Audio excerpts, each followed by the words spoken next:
debate over whether Scotland should become independent could cause some other consequences for those Britons who live south and west of the Scottish border. People intending to vote yes in the referendum in Scotland later this year are hoping to see the saltire as the sole ensign across the country. But what would that mean for the Union flag? The Flag Institute, that's the UK's national flag charity, polled its members and found that nearly 65% of respondents felt that the Union flag should be changed if Scotland become independent. And after the poll, the organisation was flooded with suggested replacements for the flag. The issue of which flag to unfurl, of course, is not just restricted to Scotland. In Crimea, at the moment, Ukrainian and national flags, as well as others, are being waved, run up and down flagpoles and used as crucial symbols of identity. Flags were also motifs waved in squares across the Arab world during the Arab Spring. Meanwhile, in New Zealand, Prime Minister John Key has just announced that there would be a referendum within 3 years on whether to maintain the current New Zealand flag. Of course, along with several Commonwealth nations, in its corner is the Union Jack. Mr. Key would like to see this change. So how significant is a flag? What of the British Union flag in an independent Scotland? How and why is it so closely entwined with identity, patriotism? And can it also be seen as a symbol of oppression? Well, to discuss this, I'm pleased to be joined in the studio by Graham Bartram. He is the Chief Vexillologist at the Flag Institute. Of course, vexillology, for those who don't know, is the study of flags. Also here in the studio is David Vineswhite, who is the Somerset Herald of Arms in Ordinary at the College of Arms in London. And also here is Professor Paul Ward. He's the head of Department of History and English Languages and Media at the University of Huddersfield. He's also written a number of books on Britishness, patriotism, including Red Flag and Union Jack and Britishness since 1870.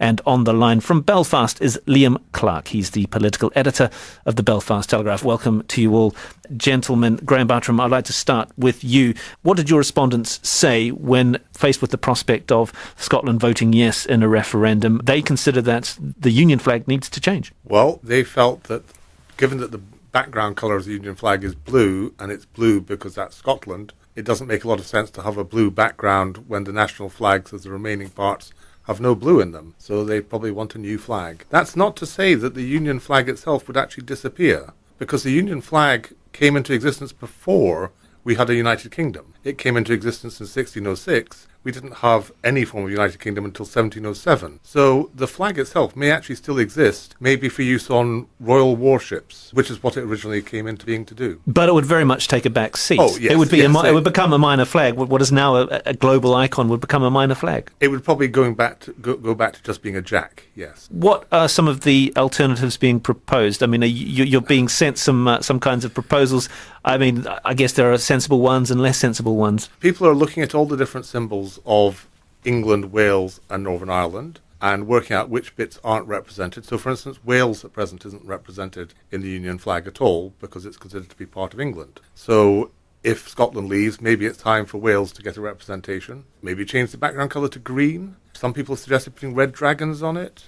Other people have gone for the Welsh Christian flag, which is St David's flag, which is a gold cross on a black background, and suggested maybe a black background with gold around one of the crosses. So a whole range of different ideas.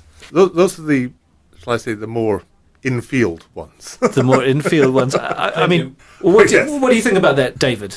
If the union with Scotland did end, I mean, Graham is quite right. There's no reason for why the Union Jack should cease to exist, but whether it would be the national flag of the United Kingdom, obviously that would be a matter for political decision for ministers at the time. But there are plenty of examples in the world of flags and heraldry where things have stayed long after their political sense went. So, for example, in the Queen's coat of arms, the Irish harp appears, although the Queen makes no claim to be Queen of Southern Ireland. The royal arms have never been changed to reflect Irish independence.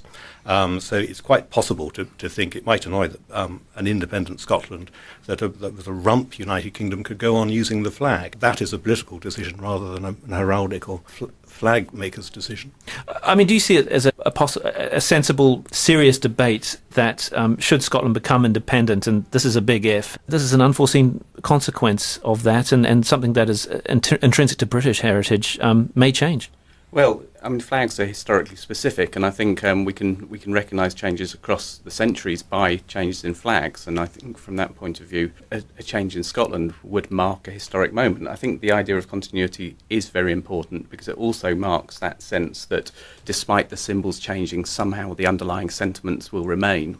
And I think it's clearly the case in Scotland that even if it became independent, that there were a substantial number of the population who still considered themselves to be British and would probably, for the first few years, continue to fly a Union flag in some way. I think we'd see them as bumper stickers, we'd see them in windows and so on. And one's assuming that if Scotland gets independence, that's it, and there isn't then a union movement which is strong in the remaining part of the United Kingdom and still in Scotland. An independence vote might not settle it politically. There is a vague possibility that if Scotland became independent, you might actually see more Union flags in Scotland, simply because people would actually want to indicate that they were on that side of the argument as opposed to the nationalist side of the argument. So whereas at present you hardly ever see a Union flag north of Gretna Green, you might actually start to see them again. And so it becomes a kind of de facto symbol of kind of rebellion in a way.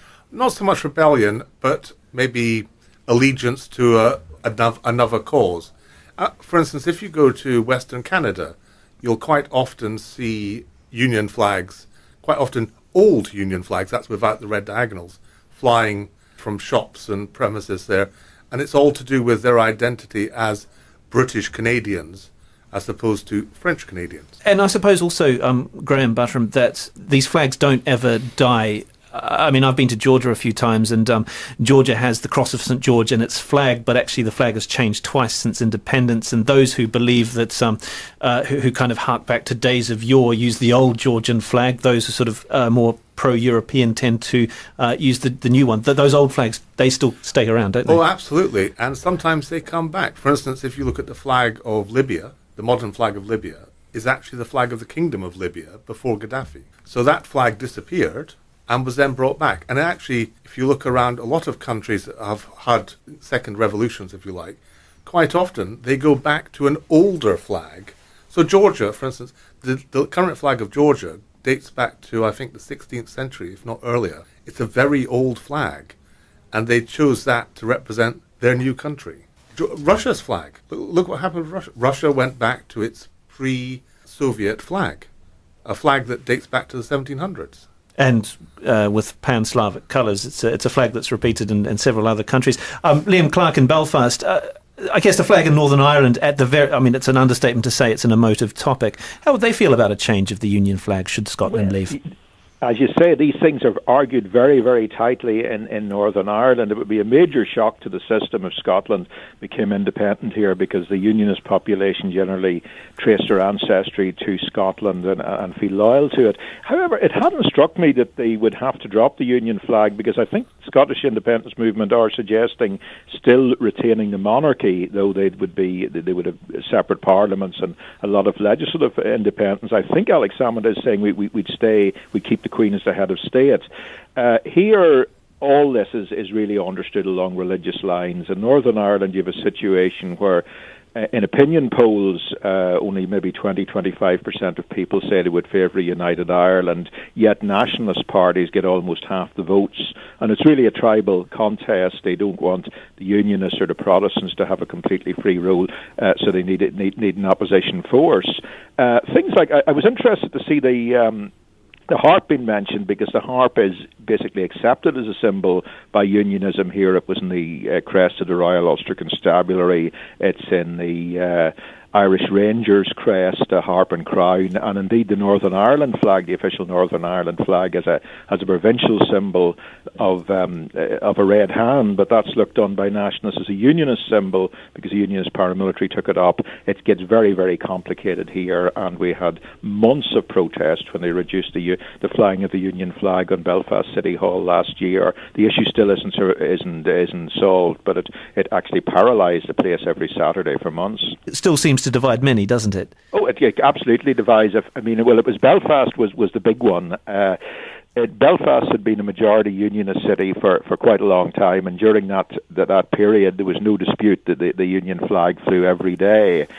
Then when nationalists got near parity, they wanted to remove it every day, and the Alliance Party, a centrist group, they proposed flying it on 18 designated days, which the nationalists accepted, but the unionists took as a complete erosion of their identity, and there were mass protests about it. I remember I asked the Royal College of Arms what their view was at the time, and they said that they regarded this constant flag flying as basically an American, more of an imported idea. It wasn't really normal in the UK, and the designated day is regarded as a way to keep it special. But that's not how Unionist hardliners saw it in Northern Ireland. They took it every day just to show we're still in the UK, and the border hasn't been removed. You're listening to Radio VR, the voice of Russia in London. My name is Brendan Cole. We're discussing the future of the Union flag if Scotland were to vote for independence. Joining me in the studio is Graham Bartram, the chief vexillologist at the Flag Institute, David Vines-White, the Somerset Herald of Arms in Ordinary at the College of Arms in London, and Paul Ward, author of the book Red Flag in Union Jack and Britishness since 1870. And on the line, Liam Clark, the political editor of the Belfast Telegraph. David White, is it interesting, an American tradition imported? I would argue that confident people and countries don't get terribly worked up about their flags. It's when national identity or national confidence is contested in some way that people jump to fly the flags. And we may think of America as a great confident power, but there are all sorts of sort of underlying insecurities there, which date back to America's early days in its relationship with Britain. If you go to Norway, a comparatively new country, started in 1905, every garden in the country's got a flagpole with the flag flying. Whether it actually looks nice across the Norwegian landscape is a matter of taste. But there is a strange sort of lack of confidence. Britain, in its great days as an imperial power, didn't make much use of its flag in the British Isles. It did where things were contested, where you had to establish that a fort was British or a ship was British abroad. But within Britain, the flying of the flag until very recently was quite restrained. And we used to have this notion of red letter days when specific royal birthdays and other commemorative events, the flag would be flown. And those went under Gordon Brown, strangely, or perhaps not coincidentally, a man who was very worried that the English saw him as not British enough and too Scottish, I think. And speaking of the American side of things, there was an interesting experiment conducted by a social psychology professor at the University of Nevada who actually found that the red, white and blue didn't actually increase feelings of patriotism. It tended to make people more nationalistic. We tend to view it as a badge of patriotism, but perhaps it's a bit less than that. One interesting thing which has happened comparatively recently, if you think back to Winston Churchill, Clement Attlee, Margaret Thatcher, they never addressed the nation in front of the British flag, but modern prime ministers do, and that is something which has been imported from America. I think I'd dispute that a little bit, because there is the famous picture of Margaret Thatcher in a chieftain tank with the Union Jack flying, and at times of sort of imperial triumph. Yes, I'll grant you that. That was a good photo opportunity, but she didn't have press conferences with the flag furled behind her, which is something. Yeah. So what's changed then? What's changed now, Paul? I mean, in some ways, that desire for the left to take up patriotism in Britain is quite powerful. So even the current Labour Party under Ed Miliband is looking at Englishness in the face of Scottish nationalism and Welsh nationalism. But there's also just that sense that people want to feel that they belong, and then therefore using the flag, if there's any question of them belonging, becomes quite important to them. So the Labour Party has wrapped itself in the Union Jack across the 20th century, and other Britons, new Britons, have tried to ensure that they get a chance to use the flag and to reject notions that there ain't no black in the Union Jack, as the saying went in the 1970s from the far right. So some people want to take up the flag as evidence of their belonging. Flags are political. They give people a sense of political identity.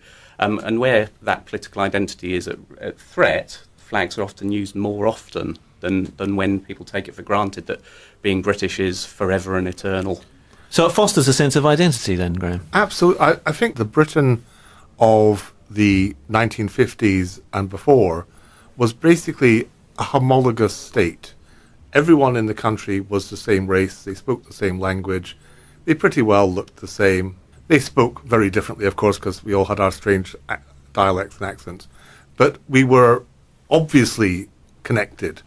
Now we're having to do what the Americans did, which is why they use their flag, which is nation building. You now have to take a disparate group of people and create a nation out of it. And as you were saying, people are using the flag. The flag is probably the only symbol that you can use for this purpose, to indicate they belong to the nation. So just because they don't look like your average white Anglo-Saxon Protestant doesn't mean they're not British. And they can show that by having a relationship with the flag. And this is why the flag is so important in America, because they were, a melting pot nation. They are made up of all the peoples of Europe, plus the Native Americans, plus the South Americans. They're all brought together in America. And therefore they had to create a country using just symbols. I would dispute that, but then I'm an academic and a historian, so I always dispute everything. That Britain was never actually that united, that Jewish migration and Irish migration in the 19th century and the beginning of the 20th century actually meant that there were always groups who were looking for belonging. And in the First World War, with the centenary of the First World War this year, sort of the Jewish Lads Brigade joined en masse to the British Army. So you get that use of the flag. There's a Glaswegian boxer, a Jewish boxer who fought with a Star of David on one leg and a Union Jack on the other leg of his shorts. So in some ways, this the idea of symbols being contested and identities being claimed is a part of British history, and I think we overestimate the extent of change that we're necessarily going through at the moment. America has made a great fetish of its flag, partly because it doesn't have a crown, it doesn't have a monarchy, it doesn't have a language which it can claim its own. So there are other symbols and other things that one can attach oneself to, and speaking English and knowing about the English, the British landscape, and knowing about having a relationship to the crown is also an aspect of showing one is British and feeling British. Liam, what about where you are? I mean, those who want a united Ireland, how do they feel about seeing the Union Jack? Is it one of antipathy? Yes, well, it is sometimes used as a tribal thing. I mean, you get quite a lot of Catholics who have traditionally been nationalist community who will say in opinion polls, and if they're talking to you, well, we'd rather remain in the UK, we think we're financially better off, but it'll be a reasoned argument. It won't be a deep loyalty that you would find amongst the Unionists, and you find it in Unionist areas, working class areas, particularly poor areas where there's a sense of insecurity. You'll see a lot of Union flags up. You'll see paving stones or the curbstones being painted red, white and blue, and that's echoed to some extent but not as much in nationalist areas. So it's a sign of, it's used to mark territory, it's used to express solidarity in the face of a perceived threat, that sort of thing. I think, I'd be interested in the experts, I think that is pretty much intrinsic to flags. I mean, flags are used in battle, people rally to the colours and so on, so there is that element to them. But I just noticed in a confident society, I was struck by what David Vine White said about insecurity. I mean, it just came back to me that the flag of Hawaii, which has long been a part of the US, has a Union flag in the corner because of their past association with the British Empire, and presumably that's because people in Hawaii feel quite secure in their identity. They've no doubt that they're Americans more than anything else, and they don't look on it that there's a threat of Britain invading or anything like that. They can cherish their heritage. And actually, that was the one question I got wrong in that Guardian quiz that I did take today. That I was really thrown by the idea of a British flag in the Hawaiian flag. In the Hawaiian flag, yes. Which is the great ripoff to those in Australia and New Zealand who complain about their Union flag. If you want to make it, I mean, it is strange. Well, the weird thing about Hawaii is it was never part of the British Empire. That's not why it has a Union flag in the corner. Yes. It has a Union flag in the corner because Cook gave the King of Hawaii a British flag, or rather an ensign, and the King of Hawaii liked it so much. They didn't have flags before Cook gave him this one, that he said this would be the flag of Hawaii. And so that's why it has a Union flag in the corner. And the really strange thing is Cook gave them the flag before 1801. And when we changed our flag in 1801, Hawaii changed its flag too. So they're hanging on to it for dear life. While we're on the subject of Captain Cook, he discovered my homeland of New Zealand, and the Prime Minister, John Key, has made the point that he wants a referendum on whether to change the national flag within 3 years. Now, his comment, actually, I'll go to you, Paul. I'd be interested in your take on this. His quote was that the flag remains dominated by the Union Jack in a way that we ourselves are no longer dominated by the United Kingdom. He kind of sees it as an aspect of colonialism, which has long been thrown off obviously Australia, many other Commonwealth countries probably feel the same. What do you think about that? Well, of course, lots of people migrated to New Zealand because they wanted to establish a better Britain, and they saw it as a way of building the home life elsewhere, and I think that applies to lots of parts of the British Empire. What's surprising, really, is just how long it's taken to throw off the British embrace. It's quite surprising that 50 years after Canada decided to get rid of the Union flag from its flag and went for the maple leaf, that Australia and New Zealand have maintained it. Now, in some ways, that's because of changes in the way those countries are run, a recognition of different cultures, a recognition of different histories, and that in some ways the British part of their history is tainted by atrocities, by sort of cultural wars against the original inhabitants. And it does make it feel that it's time for change when the flag doesn't really represent all of the histories of a country. Liam, can I just get your take on that? I mean, I wouldn't expect you to comment on necessarily on the New Zealand situation, but it is interesting that the Prime Minister there said that the flag in New Zealand shows British dominance. I guess a lot of people in Northern Ireland probably feel the same way about the Union Jack.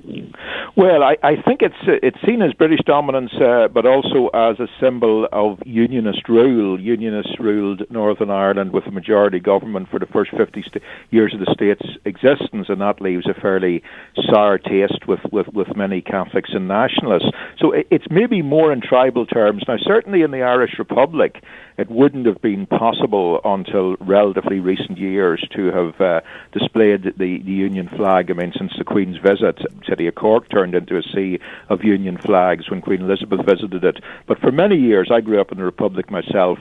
I mean, if somebody had put up a magazine with a Union flag in the window, I mean, I remember the window being smashed. I mean, there was that association with colonialism. There was a chip on our shoulder. We weren't quite an independent country yet.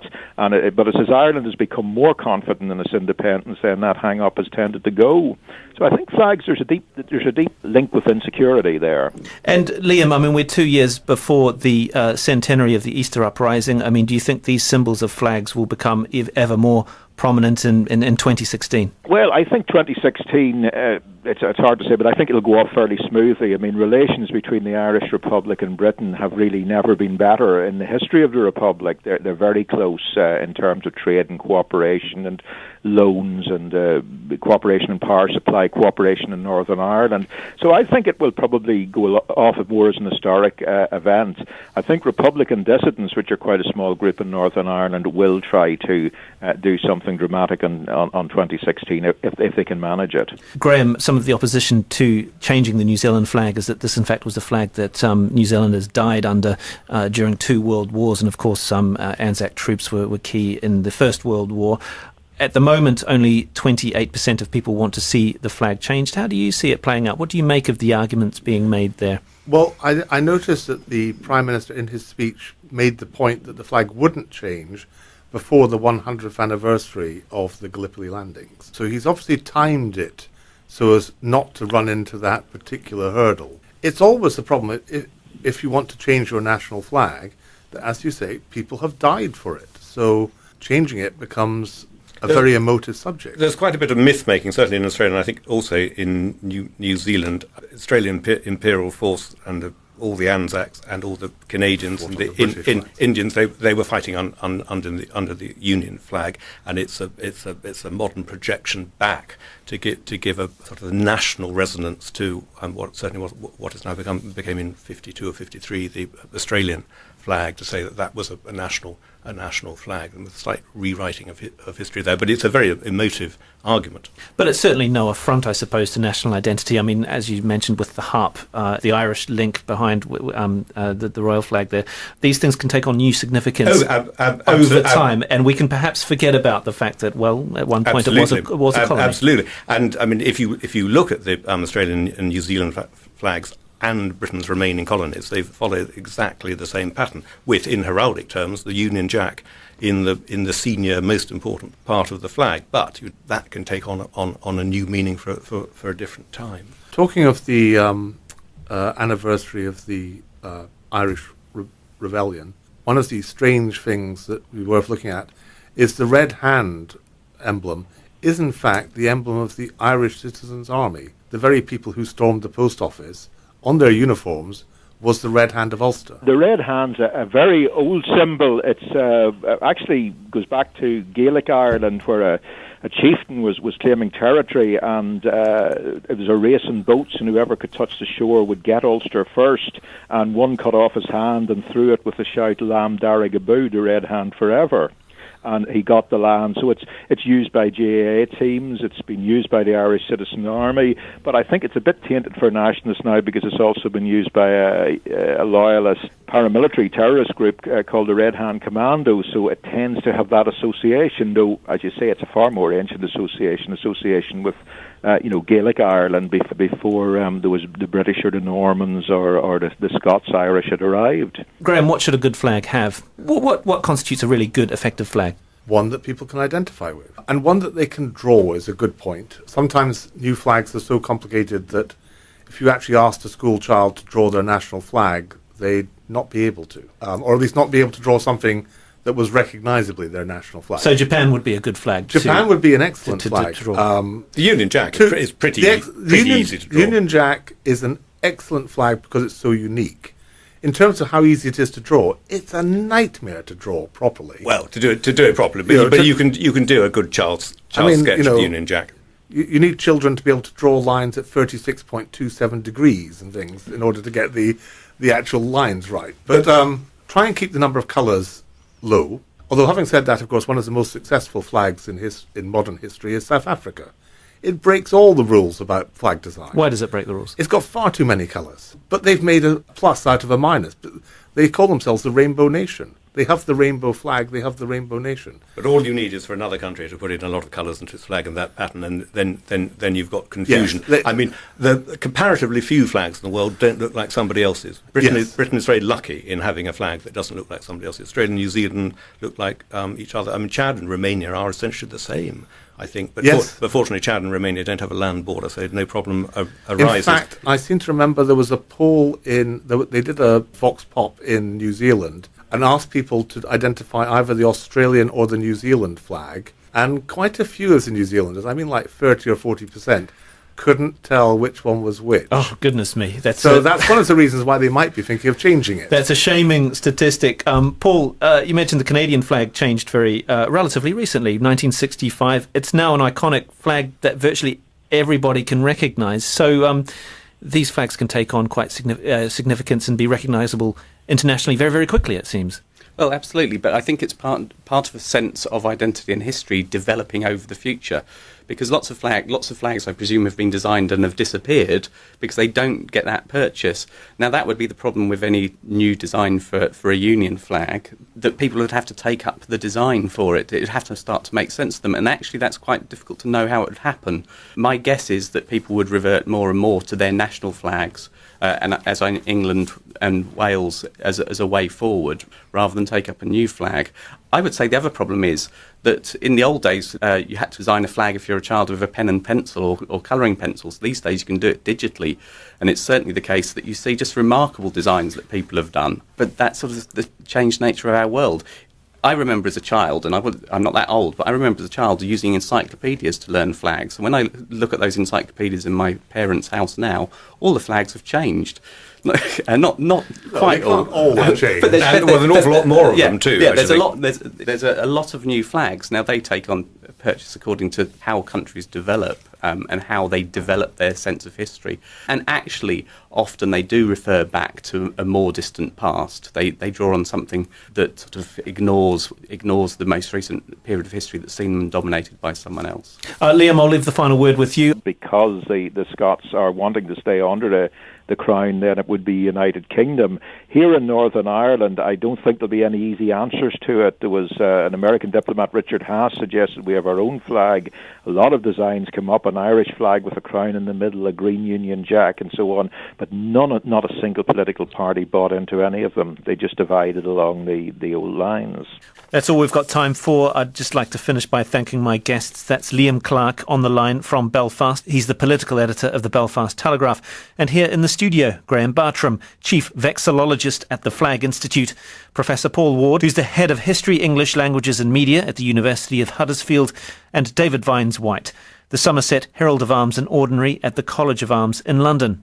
Thank you for joining me, Brendan Cole, on The Voice of Russia in London. And in Crimea at the moment, Ukrainian and national flags, as well as others, are being waved, run up and down flagpoles and used as crucial symbols of identity. Flags were also motifs waved in squares across the Arab world during the Arab Spring. Meanwhile, in New Zealand, Prime Minister John Key has just announced that there would be a referendum within 3 years on whether to maintain the current New Zealand flag. Of course, along with several Commonwealth nations, in its corner is the Union Jack. Mr. Key would like to see this change. So how significant is a flag? What of the British Union flag in an independent Scotland? How and why is it so closely entwined with identity, patriotism? And can it also be seen as a symbol of oppression? Well, to discuss this, I'm pleased to be joined in the studio by Graham Bartram. He is the chief vexillologist at the Flag Institute. Of course, vexillology, for those who don't know, is the study of flags. Also here in the studio is David Vines-White, who is the Somerset Herald of Arms in Ordinary at the College of Arms in London. And also here is Professor Paul Ward. He's the head of Department of History and English Languages and Media at the University of Huddersfield. He's also written a number of books on Britishness, patriotism, including Red Flag and Union Jack and Britishness since 1870. And on the line from Belfast is Liam Clark. He's the political editor of the Belfast Telegraph. Welcome to you all, gentlemen. Graham Bartram, I'd like to start with you. What did your respondents say when faced with the prospect of Scotland voting yes in a referendum? They consider that the Union flag needs to change. Well, they felt that given that the background colour of the Union flag is blue, and it's blue because that's Scotland, it doesn't make a lot of sense to have a blue background when the national flags of the remaining parts have no blue in them. So they probably want a new flag. That's not to say that the Union flag itself would actually disappear, because the Union flag came into existence before we had a United Kingdom. It came into existence in 1606. We didn't have any form of United Kingdom until 1707. So the flag itself may actually still exist, maybe for use on royal warships, which is what it originally came into being to do. But it would very much take a back seat. Oh, yes, it would be yes, it would become a minor flag. What is now a global icon would become a minor flag. It would probably go back to just being a jack, yes. What are some of the alternatives being proposed? I mean, you're being sent some kinds of proposals. I mean, I guess there are sensible ones and less sensible ones. People are looking at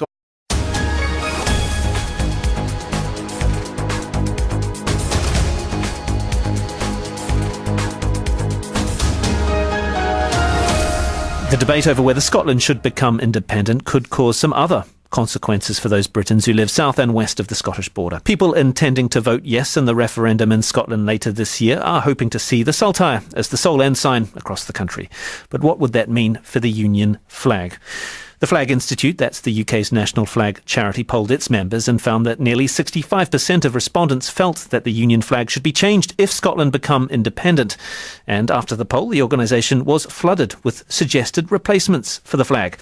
The issue of which flag to unfurl, of course, is not just restricted to Scotland. all the different symbols of England, Wales and Northern Ireland, and working out which bits aren't represented. So, for instance, Wales at present isn't represented in the Union flag at all because it's considered to be part of England. So if Scotland leaves, maybe it's time for Wales to get a representation. Maybe change the background colour to green. Some people have suggested putting red dragons on it. Other people have gone for the Welsh Christian flag, which is St David's flag, which is a gold cross on a black background, and suggested maybe a black background with gold around one of the crosses. So a whole range of different ideas. Those are the, shall I say, the more in-field ones. The more in-field ones. I mean, what do you think about that, David? If the union with Scotland did end, I mean, Graham is quite right. There's no